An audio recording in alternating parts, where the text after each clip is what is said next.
Supreme court ने फैसल वावडा और मुस्तफ़ा कमाल को तलब कर लिया। फैसल वावडा और मुस्तफ़ा कमाल को तौहीन अदालत के नोटिस जारी। सुप्रीम कोर्ट ने दोनों की प्रेस कॉन्फ्रेंस की तफसीलात तलब कर लीं। मज़ीद तफसीलात सरदार ताहिर महमूद की इस रिपोर्ट में।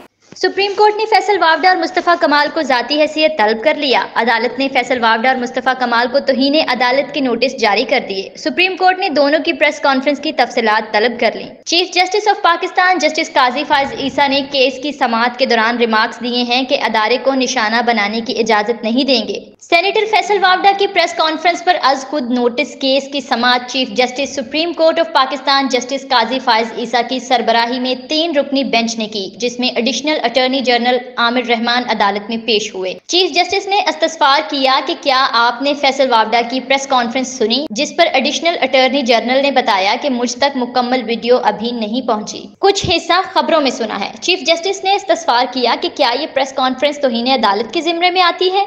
कोई मुकदमा अगर अदालत में ज़ेर इल्तवा हो तो इस पर राय दी जा सकती है। चीफ जस्टिस काजी फायज ईसा ने कहा कि इससे कहीं ज्यादा बातें मेरे खिलाफ की गईं, लेकिन क्या आप इदारों की तौकीर कम करना शुरू कर देंगे? अगर मैंने कुछ गलत किया तो मुझे कहें, अदालत को नहीं। वकला, जजेस और सहाफियों सब में अच्छे लोग मौजूद होते हैं। हो सकता है मैंने भी इस अदारे में 500 नकाइस देखे हों। बाप के गुनाह की जिम्मेदारी बेटे को नहीं दी जा सकती। क्या ऐसी बातों से आप अदलिया का वकार कम करना चाहते हैं? चीफ जस्टिस ने रिमार्क्स दिए कि शफाफियत लाने की कोशिश की, अपने इख्तियारात कम किए। बंदूक उठाने वाला और गाली देने वाला कमजोर तरीन शख्स होते हैं।